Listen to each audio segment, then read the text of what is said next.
Before I begin today's topic, I would like to first preface it with the fact that this is not specifically a knock on Donald Trump, for it was not only Donald Trump who oversaw the downfall of the richest nation that Earth had ever seen. No, Trump was one in the line of many leaders who claimed they sought to improve America, but ultimately led to its collapse. I simply reference this particular time at which Donald Trump was the President of the United States, because it felt like this was when so many unforced errors were made by an administration and those surrounding it. As his second term commenced and within 1 year's time, most of what Donald Trump seemed to be doing was scattershot. In the case of the tariffs that he imposed on what felt like every other country, including individuals from those same countries, he never really seemed to have a plan that ever revealed itself. It simply felt like Donald Trump only sought to threaten most other nations around the planet to get whatever he thought America deserved. The problem with such short-sighted thinking was that those other countries stopped believing that America was entitled to whatever it wanted, as had been the case in the past. America's military no longer had the reputation of being the mightiest military on the planet. Oh, it was the largest by far. It would have taken the next 10 countries on Earth with the largest militaries to even come close to match the military might of America. The problem, however, was that regardless of the size of America's military, it had rarely, if at all, won a single war or military conflict in the past 60 years. One would have to go back to World War II to find a military success that America could arguably claim.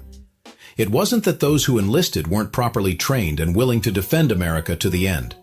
It always looked to be strategic failures or inadequate foreign policy that failed America, its servicemen and women, and its citizens.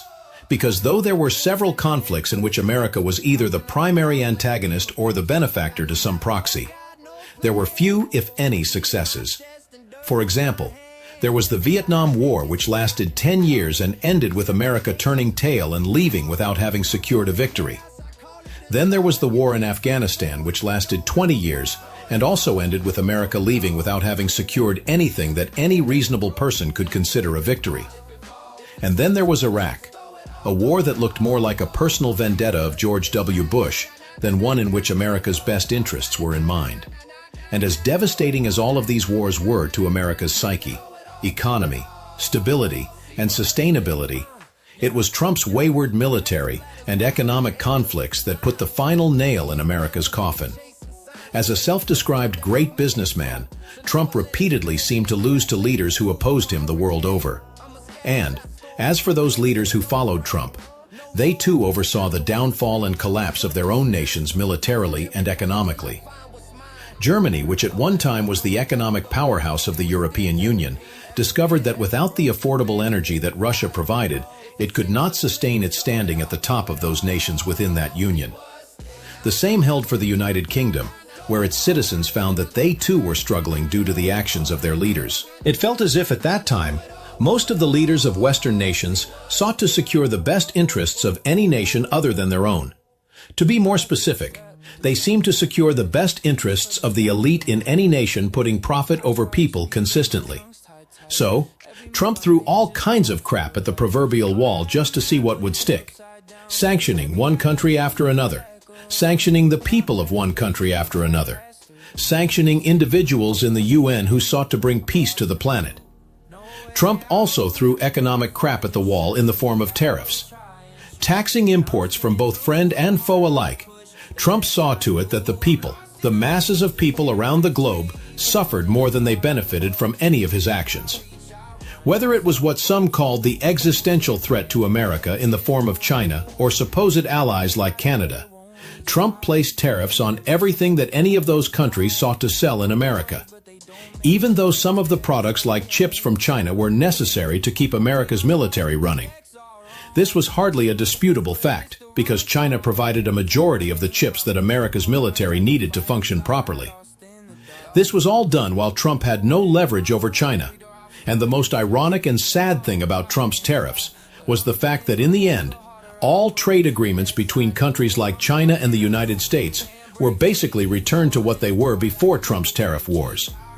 Of course, this was after they had wreaked havoc on several markets, both within and outside of the United States. Though some will say it was more than just Trump's tariffs that caused the volatility in various markets. His actions in that regard always seem to coincide with a dump in some of the biggest, including the stock market. Whether coincidence or not, even gold dumped in the first year of Trump's second term. Cryptocurrencies dumped as Trump threatened the world without any real leverage. In the end, Trump tried various things in an effort to improve upon America, except for improving America.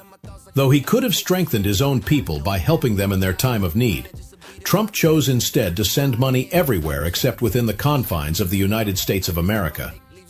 As homelessness increased year after year, Trump pretended to excise government waste, while in reality, his administration simply shuffled what they deemed as waste from those agencies that it considered an enemy to those agencies it considered an ally. Too bad none of those allies were agencies that sought to strengthen Americans. While hundreds of billions were sent to other countries like Ukraine and Israel, tens of billions were denied to those Americans who discovered that their homeland felt more obliged to secure other nations. As America's debt hit $38 trillion only 82 days after hitting $37 trillion, concern about runaway spending continued to fall short of American leaders' will to change course. While some increasing spending, like Social Security for a growing percentage of elderly Americans, was unavoidable, America's leadership continued wasteful spending on its military-industrial complex, something that was made obvious by America's military inability to secure a victory in over 60 years. As Trump's presidency continued to flounder, it became ever more obvious that leaders of the United States, the supposed best that America had to offer, were not going to be able to save that nation. It became ever more apparent that someone or something else would have to save America and the world. Because as the saying went, so goes America, so goes the world. What that something would be was as shocking as it was unexpected by all.